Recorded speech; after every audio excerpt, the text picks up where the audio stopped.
जब आप तीर्थ यात्रा करने जाओ तो तीर्थों में जाकर क्या करना चाहिए, बहुत ध्यान से सुनना आप, क्योंकि आप वृंदावन तो आते हो, तीर्थों में तो जाते हो, लेकिन वहां जाके करना क्या चाहिए आप नहीं जानते। कोई जानता हो तो बता दो। वृंदावन आओगे तो बस ज्यादा से ज्यादा बिहारी जी के दर्शन कर लोगे, निधवन चले जाओगे, यमुना जी में नौका विहार कराओगे, लौट के चाट पकौड़ी खा के लस्सी पी के घर चले जाओगे। इतना ही तो करते हो, इससे ज्यादा कोई करता हो तो बता दो। हरिद्वार गए, गंगा जी की आरती देखी, स्नान किया, होटल में रुके, खाना खा पी के लौट आए। ऋषिकेश गए, बद्रीनाथ गए और भीड़ में जैसे तैसे प्राण बचाकर पहुंचे, 1 मिनट दर्शन कर पाए, धक्का मुक्की में बाहर आ गए, 2-3 दिन पैसा इधर उधर लगा के लौट के घर आ गए। मिला क्या?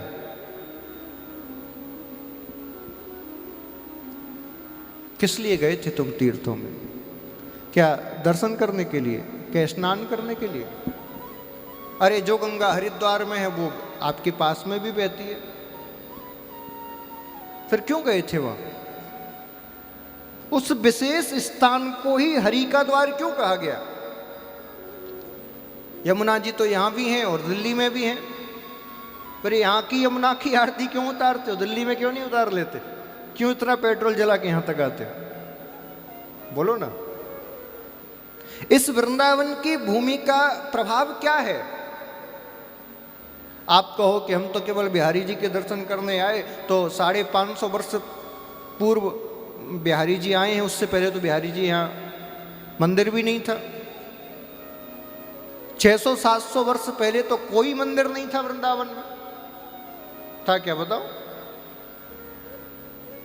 जितने भी मंदिर देवालय आप देख रहे हो, ज्यादा से ज्यादा 700-800 साल पुराने, उससे पुराना कोई नहीं है। जब कोई मंदिर नहीं था, कोई हलचल नहीं थी, कोई बाजार नहीं था, तब ऋषियों ने गोविंद को प्राप्त कर लिया, तब संतों ने उसको प्राप्त कर लिया। आज सब कुछ है, फिर भी हम कुछ नहीं कर पा रहे। कारण क्या है? आप आज से 700-500 साल पहले की भूमि को देखिए। क्या वृंदावन में कोई होटल था? कोई आश्रम था? कोई मंदिर था? कुछ नहीं। लेकिन फिर भी यहां पर जो आता था वो उसको प्राप्त कर लेता था। लेकिन आप पद्धति भूल गए। आपने केवल इतना धर्म मान लिया है कि बोले एक मंदिर जाओ, दर्शन कर लो, प्रसाद चला लो, हो गई भक्ति। इतनी भक्ति नहीं है। केवल इतना करना है ना, तो मैं आपसे हाथ जोड़ के प्रार्थना कर रहा हूं, फिर तीर्थों में मत जाइए। क्यों भीड़ कर रहे हो? आपकी गाड़ियों से पॉल्यूशन और बढ़ रहा है वहां। फिर भीड़ मत करिए। इतना तो आप गली मंदिर में ही कर लीजिए। आपके घर में मंदिर है उसमें कर लीजिए, आपकी गली में मंदिर है उसमें कर लीजिए। इतना ही करना है तो फिर तीर्थों में जाके वृंदावन आके करें क्या?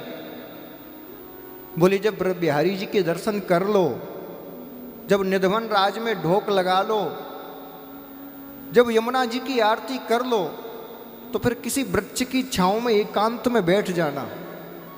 यमुना जी की उस रज में एकांत में, जहां कोई हलचल ना हो, कोई आपके आसपास ना हो, बैठ जाना और उस यमुना जी को के तट पर बैठ के नेत्रों को बंद करके और जो बिहारी जी के दर्शन करके आए हो उसको ध्यान करके और फिर मन ही मन पुकार करना, बोले प्रभु आज नेत्र भर के देख लिया, अब ऐसी कृपा करो कि नेत्रों से हृदय में आ जाएं और जब आंख बंद करूं तब आपका दीदार हो जाए। तो वृंदावन आना श्रेष्ठ है, तो इस ब्रज भूमि में आना श्रेष्ठ है, वरना आए खाए पिए चले गए क्या फायदा। मैं आपसे अनुभव की बात बता रहा हूं, अनुभव की। जिस भी तीर्थ में जाओ, ऐसा कोई तीर्थ नहीं है जहां पे नदी या सरोवर ना हो। कोई तीर्थ हो ऐसा जहां नदी और सरोवर ना हो तो मुझे बता दो। तीर्थ बनाई वहीं जाते थे जहां नदी और सरोवर हो। भैया भूमि बदलती रहती है, जाने कितनी मिट्टी आई कितनी गई। आप देखिए, आपके 100 साल पुराना जो घर था उसकी जो दहली थी, आज सड़क बन बन के वो दहली 5 फुट नीचे पहुंच गई है। 100 साल पुराने घर की। तो 5,500 वर्ष पूर्व गोविंद आए, कितनी धरती नीचे चली गई। भूमि बदलती रहती है। ये महल, ये मंदिर, ये तो रहते ही नहीं साहब। लेकिन हाँ, जो सरोवर, जो नदी वहां बह रही है, वो वैसी ही थी, उसी प्रकार का जल था और उसी प्रकार का आज है। नदी में तो परिवर्तन नहीं आया। वो एक अलग बात है कि हमने और आपने उसको प्रदूषित कर दिया, लेकिन जल तो वही है। वो नदी, वो सरोवर उस प्रत्येक युग का, प्रत्येक लीला का प्रत्यक्षदर्शी है। जब भी किसी तीर्थ में जाओ, कुछ मत करो, यदि नहीं जाना भीड़ की वजह से मंदिर में मत जाओ। उस नदी के सरोवर के तट पर बैठ के और आधा घंटा 1 घंटा नेत्र बंद करके आप ध्यान लगाना। मैं आपको अनुभव की बात बता रहा हूँ। जितनी लीला, जितनी वहाँ पर ऊर्जा होगी आपके अंदर, अपने आप प्रकट हो जाएगी। आपको बिहारी जी नहीं जाना पड़ेगा। आप जब नेत्र बंद करके यमुना किनारे बैठोगे तो स्वयं बिहारी जी आपके हृदय में प्रकट हो जाएंगे। करो तो सही। लेकिन तुम तो महाराज दौड़ी दौड़ी दे के बिहारी जी जाते हो, ये देखते हो एसी जल्दी चालू करके पहले कमरे में जाए। हाँ, कैसे काम चलेगा?